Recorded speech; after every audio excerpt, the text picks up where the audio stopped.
不就处决了几个贪赃枉法的官员吗？你不被放在心上，平身吧。皇上，奴才有罪。你何罪之有啊？奴才罪该万死。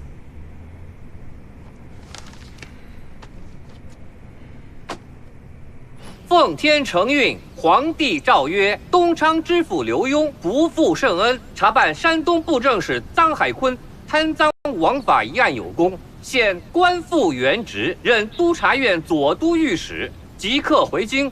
经此，臣刘墉领旨谢恩，吾皇万岁万岁万万岁！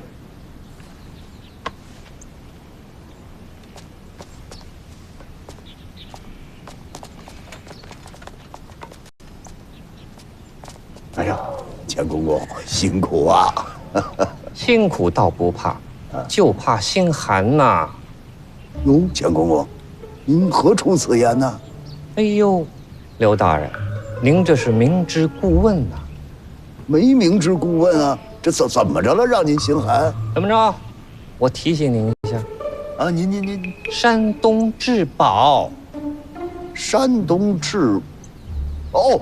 您是指我送给您那件宝贝？哟，刘大人，好记性呀，想起来了啊？那都怎么了？就让您心寒？这不应该呀，这个。啊是啊，是不应该心寒呀。您那宝贝呀，热乎着呢。您瞧，您把话说明白了，是什么热乎着的寒？行了，刘大人啊，您就别装糊涂了。圣旨我已经送到了，我也该回去了。山不转水转。京城见。钱公公留步，您把话说清楚了，要不然我这心里不踏实啊！说我花这么大价钱给您买一宝贝，结果弄得您这还冷了热了的，这怎么当的事儿啊？这是刘大人，你这样有劲吗？更糊涂了，什么有劲没劲呢？老爷，都是我的错。怎么了？您上次不是让我把您的至宝拿过来之后送给钱公公吗？啊。结果我给拿错了，你给拿成什么了你？假名捐大葱。呵，你个废物点心，你怎么办的事啊？难怪人钱公公生气呀！你这秦了，把刀给我，我必须砍了这畜生！骂谁呢？这畜生啊！哎，我以为说我呢。没，哪儿岂敢！钱公公，您千万消气儿，别生气啊！去，赶紧上二堂，把那件宝贝再摆上，快点！哎，钱公公，您消气儿，二堂喝口茶，还有样东西给您看看，请。刘大人东西不少啊。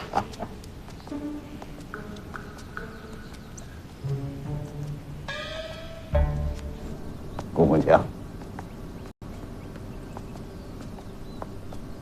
钱公公请坐。您上演。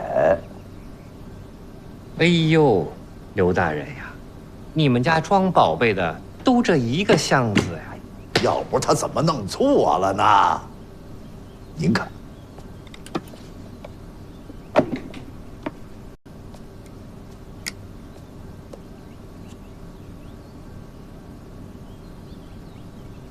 钱公公，这可是费了好大劲找来的。我要是把此珠的来历告诉您，您能跟我抢？哎呦，那您倒是说说呀。这颗珠子乃是壮阳之物，专治不孕之症，吃了它，想生姑娘生姑娘，想生小子生小子。刘大人，这话你可说过了呀？哎，钱公公，您误会了，这不是给您用的。我是让您回京拿着这个珠子去换钱的。您想啊，我匆匆忙忙来到山东当这钦差，后来被贬当这知府，我哪儿弄钱去呀？我是说，您拿着这珠子回到京城，至少上千两。刘大人，您可别骗我呀！我怎么能骗您呢？这个还是要能碰见了认出来的主，弄个128千的不新鲜。话儿八千的，谁信呢？和珅信呐。钱公公，您听我的，您回到京城，把这东西送到和珅府，您就说是我送给您的。他不给您1万银子，我五雷轰顶。刘大人，这可严重了。你我同朝为官，我不信你，还能信谁呀？心意我领了，那我就先回去了。哎，这钱公公，话还没说完呢。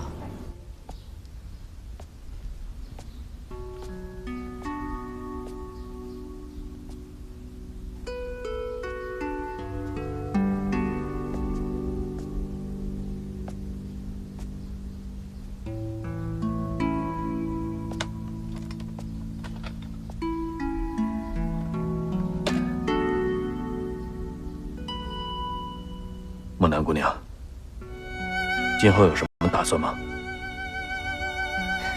我能有什么打算啊？继续在东昌府做我的仵作呗。你呢，秦捕头？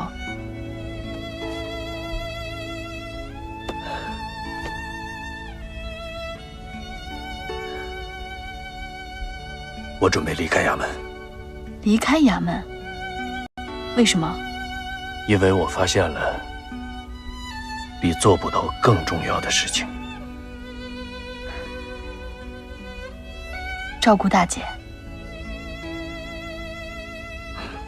我不想她再因为我担惊受怕了。这样也挺好的。总之都是你做出来的选择。秦捕头，秦捕头，我正找您呢。魏主事，什么事？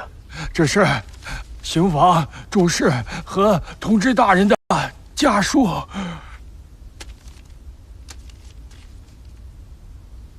还有这5封主事的信件。这什么意思啊？这7封家书如出一辙，都是报丧的。都是报丧？就是说这6房主事和同知大人一块儿回家丁忧去了。这么巧？哎呀，还有比这更小的呢。您看看，这几封信，除了名字不一样，剩下的都一样。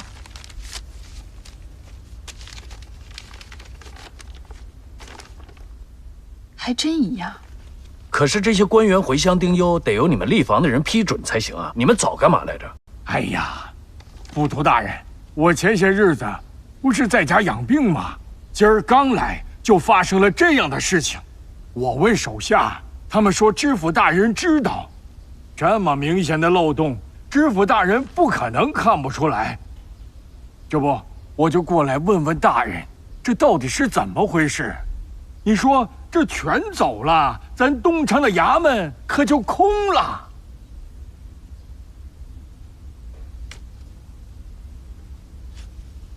钱公公，这次这傅国泰到了京城，怎么个情形啊？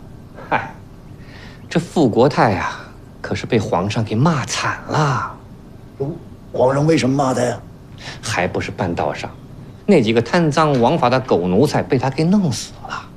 就为这个？不止这些呢，还有呢。什么事儿？刘大人，我跟您说呀，这傅国泰呀，拉劫朝臣，因私结党啊。那皇上是怎么知道的呢？他自己招的呗。这老小子精着呢，一看苗头不对啊，没等皇上开口，自己全招了。这傅国泰也是啊。哎呀，人家是国舅嘛，不看僧面看佛面，皇上原谅他了，让他把同党给写出来，这不没赶回来复命吗？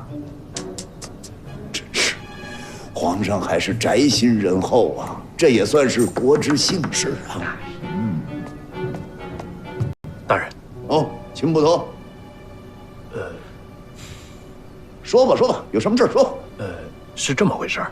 听立房的人说，同知大人达哈苏还有7房的主事全都回家丁忧了。啊？都一块儿回去丁忧去了？那东昌府不空了吗？是空了，没人了。谁批准的这个？哎呀，你说这都什么人呢？这都是啊！这不就没人了吗？您看看，这都一个个惯成什么样了？这是啊！是啊，大人，这太过分了，没有说一起说好了回家定幼的，这事儿您得管啊！算了，你这会儿追究责任找谁呀？行了，愿意定幼去吧。蒋公公，那这样，您呢先回到京城，替我跟皇上说一声，就说这东厂府啊，现在已然是空了。我这一时半会儿还真回不去，我还得再待一段，一直等到朝廷派来新任知府，我再回京复命。这事儿闹的，那我就不等您了，咱回京见。得，哎，钱公公，您看好。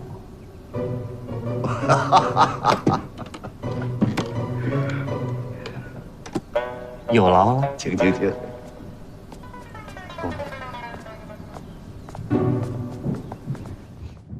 臧海坤这个案子呀，貌似是结了，其实疑点颇多。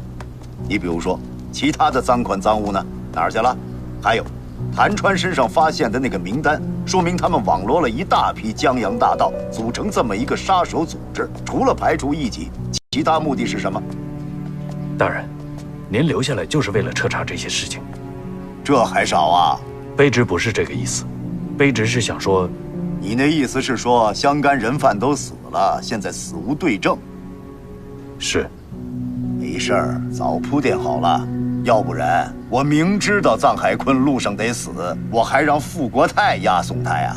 我明知道要出事儿，我还暗示他，给他提个醒啊。哦，合着大人您做这些是为了得到傅国泰的信任？对呀，只有这样，他才能踏踏实实的回京，我才能安安生生的查这个杀手组织，不是吗？这个杀手组织和巡抚大人傅国泰有关？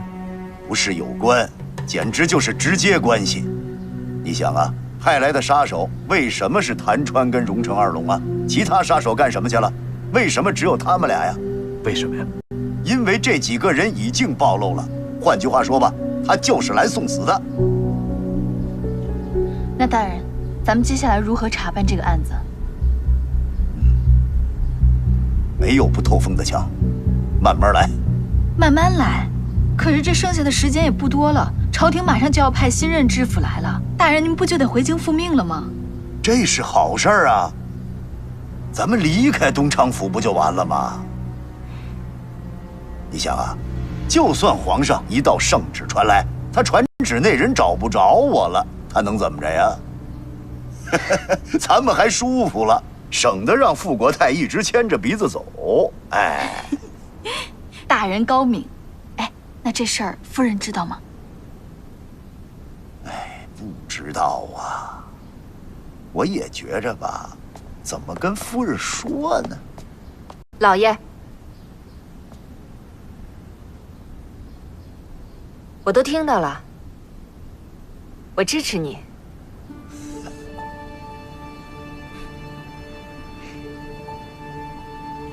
多谢夫人成全。夫人，夫人，我还正想跟你啊。哎，贺侍卫，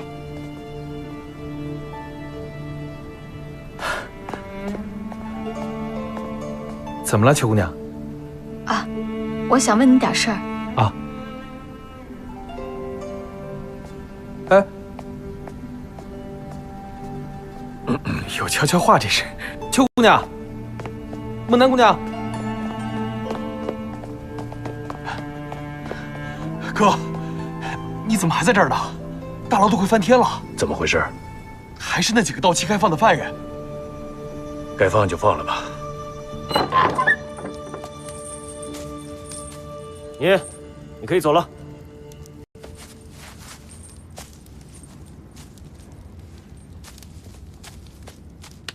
张兄弟，狗大哥。哎，我叫镇神虎。虎大哥。我姓马。大哥。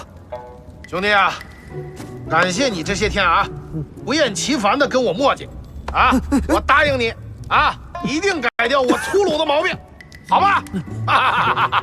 大哥，我也感谢你这段时间不厌其烦的拳脚，我出去以后一定改掉自己多嘴的习惯，多动手，少说话。那个大哥，我就先在外面等你。哎，不用等我，啊，我从良了。哦，想要我的命的人太多，不敢出去了。你还走不走？走。后会有期。后会有期。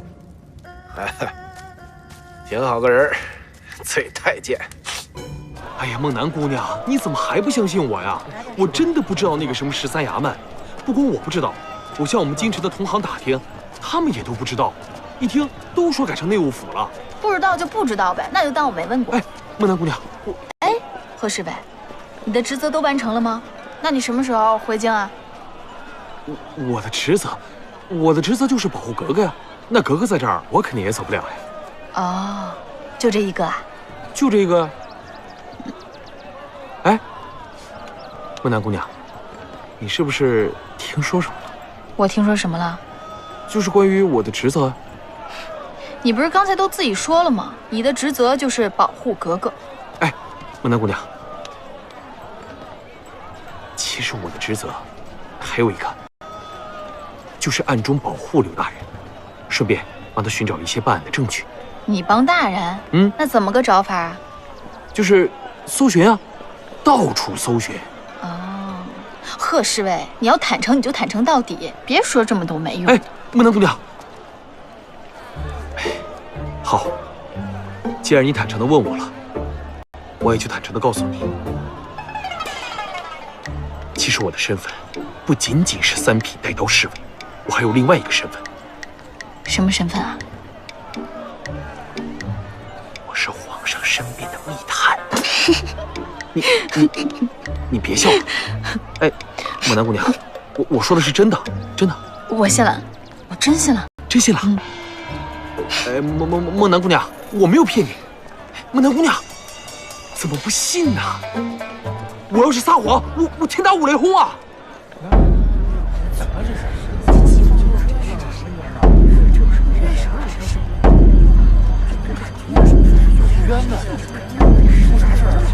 么了？说，有什么冤情？人头。大人，衙门口有人报案，说在郊外发现了一颗人头。我本来在那民宅院门下避雨，可是不知道从什么地方窜出来一个男的，一下子就把我撞倒了，弄得我全身都是泥。结果他起来之后也没有道歉，就匆匆走了。我气不过，就追上去找他理论。结果我们到了一个山坡的小路上，他就不见了。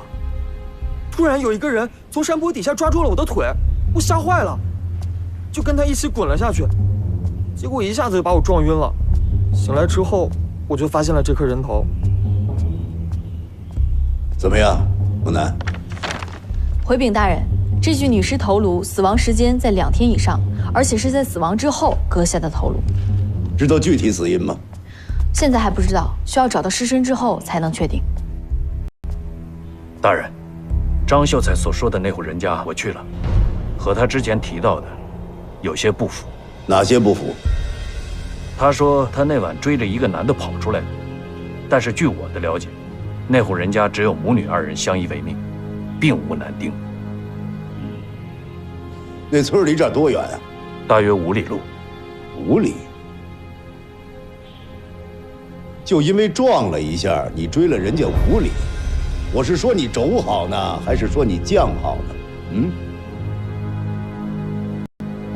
行吧，先把他压下去，咱们到村里看一眼。是。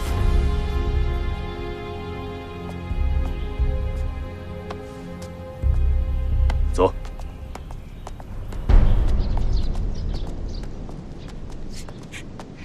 你跑什么呀你啊？你哭就知道哭，啊？眼泪能买来米吗？啊，我真的……别说了，这事儿不能由你，你呀，就死了这条心。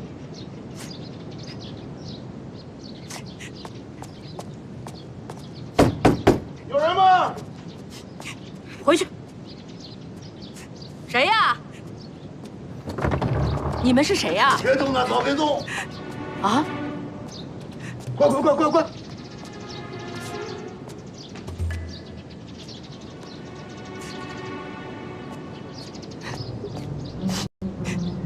哎，你们这干嘛呢？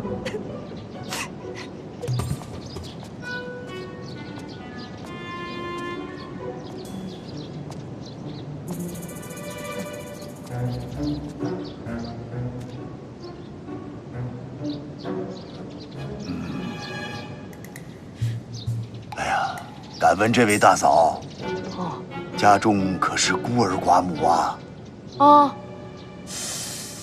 不对呀，应该是有个女儿相依为命吧？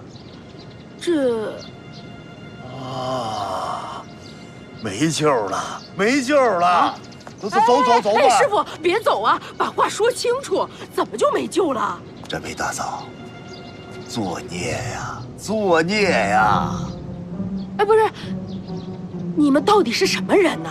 不瞒大嫂说，鄙人东昌府神算刘瞎子的便是。瞎啊，有时候看得见，有时候看不见。正所谓眼盲心则明，心盲眼则亮吧？啊，那你现在是瞎呀，还是明呀？明着呢，现在明着呢，明着呢啊！大嫂，不日之内，府上定有血光之灾，要出人命啊！人命？什么人命啊？敢问大嫂，3日之内，您家里可有喜事啊？的确有，我闺女明日就要出嫁了。哦，嫁给什么人呢？邻村的张铁匠。您女儿不愿意嫁。是啊，这我也是为了她。张铁匠啊，是个忙。他和你不一样，他一直忙，而且呀，他之前还死过一个老婆，所以我女儿啊不愿意嫁过去。可是您又收了人家聘礼，不愿意退，对不对呀？哎，的确是。这张铁匠啊，他虽然忙，但是这人有钱呐。你说谁不想把女儿嫁给一个好人家呢？哎，大嫂，话不是这么说呀。女儿家嫁人还是要嫁个好人家，跟钱多钱少没关系。大嫂，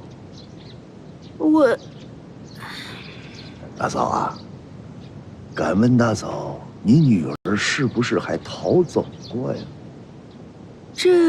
这你也算出来了？的确是逃了，我呀一眼没看住这个臭丫头。逃走的时候身上还穿着一身男装，对不对？是他爹生前的。他呀一个人出去害怕，就扮成了一个男装。那他为什么又跑回来了呢？女儿家呀胆子小，跑出去害怕，自然他就回来了呗。可不是这么简单，大嫂。你女儿之所以回来，是因为后边有东西追她。对，她昨晚上跟我说了，一个大头鬼在后面追她。对上了，全对上了。对。什么对上了？大嫂，不瞒您说呀，后边追她那大头鬼，那就是张铁匠前妻的亡魂呐。他不愿意张铁匠续弦，如果这样下去，不仅你的女儿性命难保，那个阴魂极有可能还来报复您呐。是真是假呀？那我该怎么办呢？大嫂啊，为今之法呀，还是让您的女儿找一个可心的人，好人家嫁了，方得圆满。那我都收人家彩礼了。大嫂，钱和命，您自己选。就说到这儿，走。大师留步啊！大师！哎呀，这下该怎么办呢？老爷，你就这样把他的嫌疑给排除了？那不排除还能怎么着呀？这是不是有点太草率了？草率什么？你看那闺女那个样，那就不对。确实是，老爷，你看着真仔细。你断案子嘛，就是心细，蛛丝马迹中发现问题，都跟你似的，平时粗枝大叶，你能看出什么？老爷，这个我知道。俗话说，宁拆一座庙，不毁一桩婚。但是你把人家的婚姻给毁了。什么叫把婚给毁了？人家那个闺女能愿意吗？你比如说，你把孟南姑娘，你嫁给个瞎子，是个铁匠，还是续弦，她能愿意吗？那肯定不愿意啊。还是的呀。老爷，你要是那个瞎子，要是那个铁匠，他肯定愿意。你说什么？没什么，没什么。不过你说的倒对。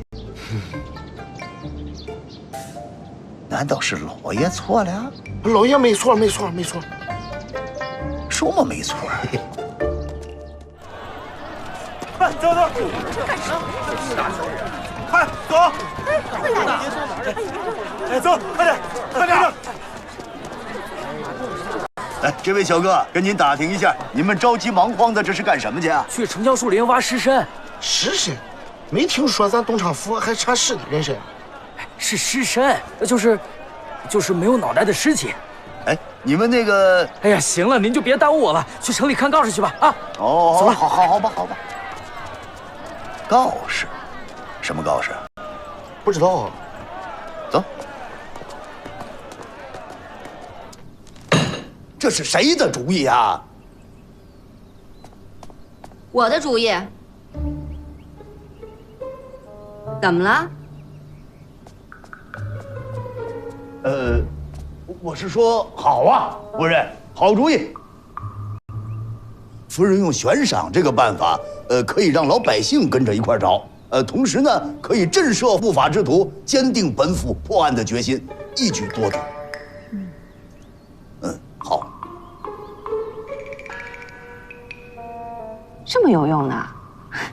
其实我也没想那么多，我就想着能早日找到尸身了，好让梦南姑娘能查出死因来，对吧？哎呦，多谢夫人，多谢夫人。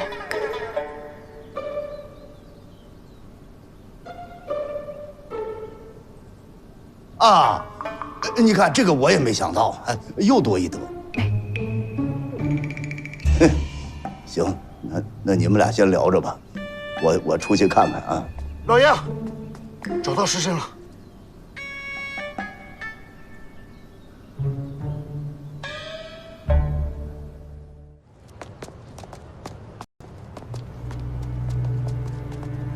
大人，这几具尸体都是百姓们找到的。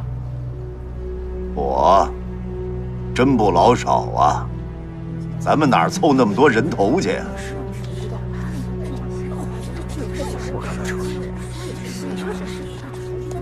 怎么样，孟南姑娘？大人，这第一具尸体只剩下了尸骨，第二具尸体死亡时间至少2个月以上，第3具尸体是个男性，第4具尸体是老人，这第5具尸体性别、年龄、死亡时间都很吻合。可是我仔细对比了一下头颅，还是不匹配。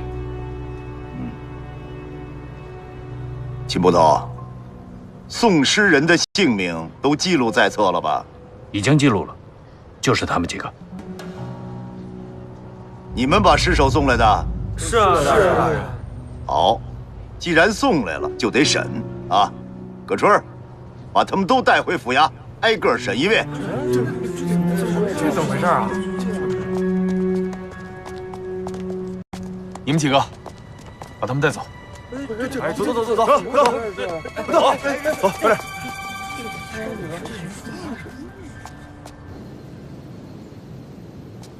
哎呀，娘哎呀，喜儿啊，可累死我了。哎呀，老爷，今天累也是值了。吃什么呀？审了一天的案子，没一个正主。怎么没有正主啊？4个挖坟掘墓的，2个以假乱真的，还有1个没钱下葬的，这不是都查出来了吗？老爷要查的是人头案。还真是，我差点把这个给忘了。哎，老爷，要不行，咱们明天继续张贴宣传告示。我就不信你就不信你是个猪头啊！去打洗脚水去。哦，哎，夫人跟孟南姑娘走了，退堂那会儿。哎，媳儿啊，你说他们俩怎么突然好的跟一个人一样？这是怎么了？这是？老爷，这个我知道，他们一结金兰了。你还是打洗脚水去吧。好嘞。哎，这个孩子呀，永远说不到点儿上啊。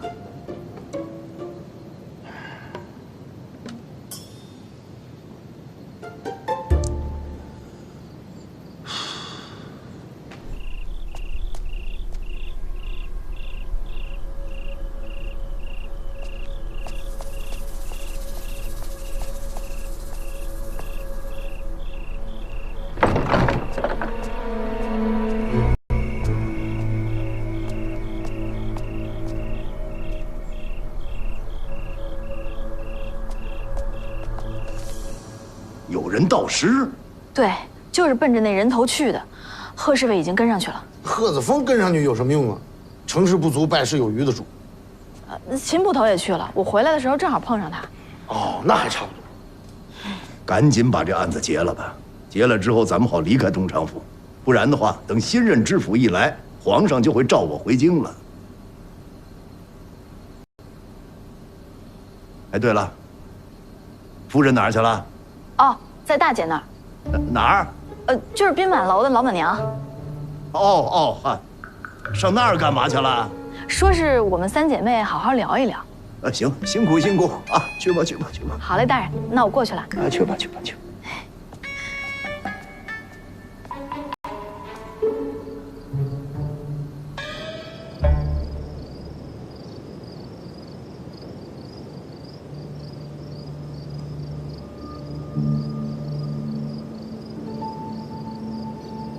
这都过了多久了？快1个时辰了。这老头怎么一点动静都没有啊？不会从后门跑了吧？不能。如果从后门跑了，不能一点动静都没有。你说，一个老头要人头干嘛呢？这么大的事儿，你问我呀？我要是知道，这案子不就破了吗？我得知道。哎，别动，危险！不是，他是一个连武功都不会的老头，有什么危险的？你怎么知道屋里就他一个人啊？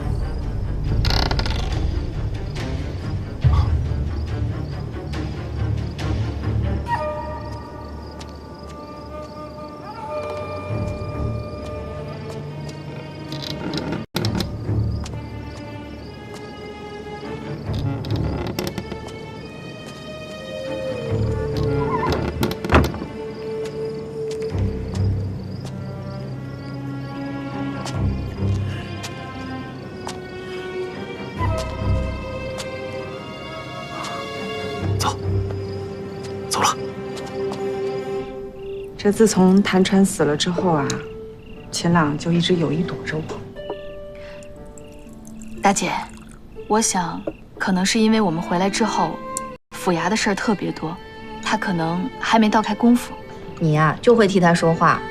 这衙门离宾满楼那么近，他要是想看大姐，怎么会没有时间呢？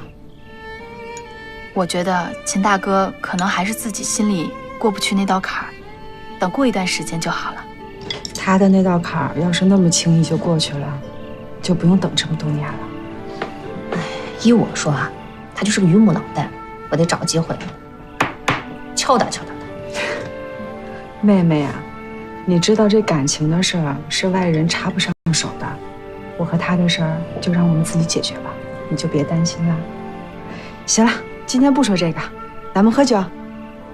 来，干杯！干杯！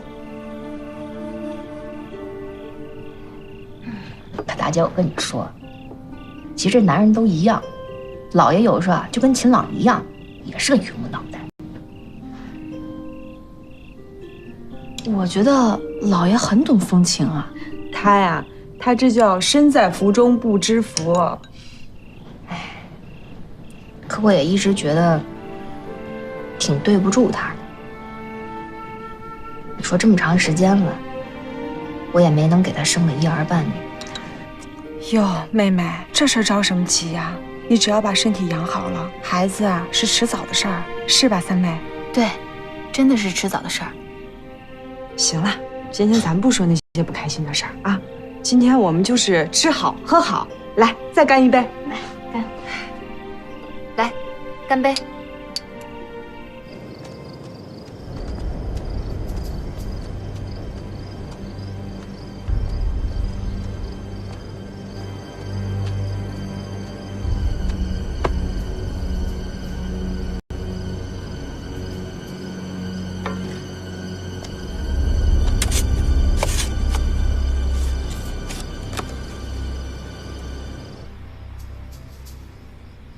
成亲，这怎么可能呢？这个可确实是这么回事啊。哦，对了，应该叫做配阴婚。就一个人头怎么配阴婚啊？他就缺一个人头。那他那有尸身？据他说啊，他这尸身是别的地方买的，把这人头偷回去，再缝到那个尸体上。行，甭说了，甭说了。不是他一个头一个身子，这能接得到一块儿去吗？这个巧了，严丝合缝。叫孟南姑娘准备验尸。是。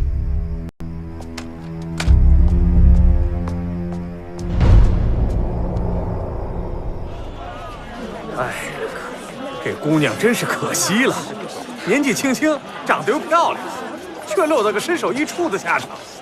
这是哪个挨钱刀的干？就是啊，这也太缺德了！我干这种事儿，现在这个世道，没法说呀。太缺德了。是。哎，大叔，这个上面写的什么呀？臭要饭，写的什么跟你有什么关系？那个人好像是我姐姐。你姐姐？你是不是饿晕了？你看看上面画像，再瞅瞅你自己，哪点像你姐姐了？快点滚！小叫花子！哎，干什么你？走开！小孩儿怎么什么事儿？你说这画像上的人你认识？嗯。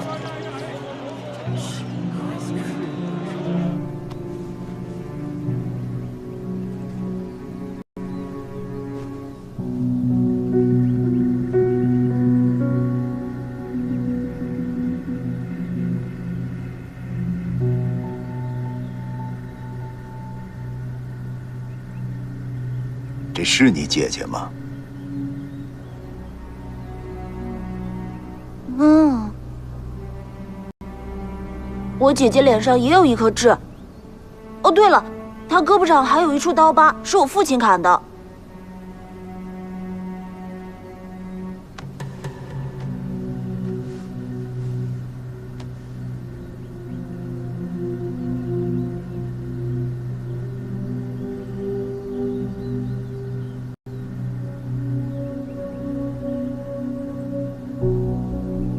她不是你姐姐，她没那疤。行了，我们走。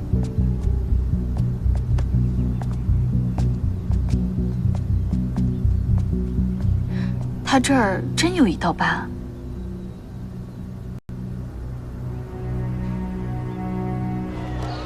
孩子，老家是哪儿的呀？我老家是济阳的。济阳的，那怎么跑到这儿要饭来了？是我姐让我来的。她说在东昌府能有书读。哎，消息传得真够快的。可是我来了10几天了，也不知道去哪儿读书。行，回头我给你找个地方，让你有书读。真的？当然是真的了。不过呢，你得给我讲讲你姐姐的故事。好啊。后来我们就有了自己的地盘，我俩干脆就不回家了，就在外面要饭。那你姐姐呢？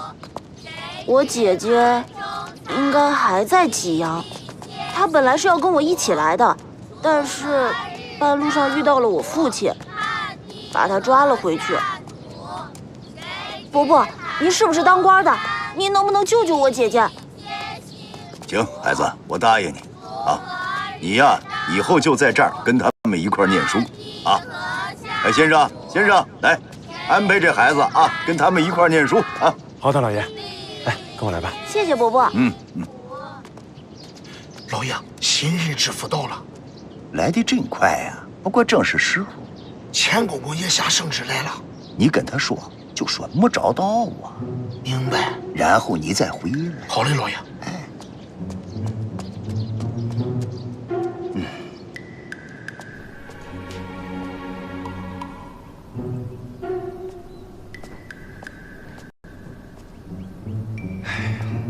这刘墉怎么回事？大白天的跑哪儿去了？钱公公莫急，卑职听说这刘大人最善于微服私访，怕是此时又去私访去了吧？他呀，早就官复原职了，还私访个屁呀！我看呐，指不定到哪儿找乐子去了。钱公公，您久等了。可不久等了吗？人呢？钱公公，真对不住您，我没找到我们家老爷。哟，怎么着啊？让圣旨等着他是吗？还不找去？哎，谁这么大脾气呀？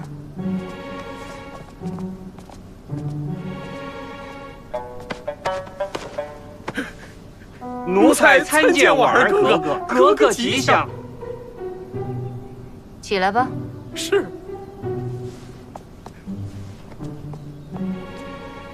钱公公，这位就是新来的东昌知府啊。回哥哥，卑职正是。没名字啊？奴才该死，卑职杜伟。不错，好名字。杜维。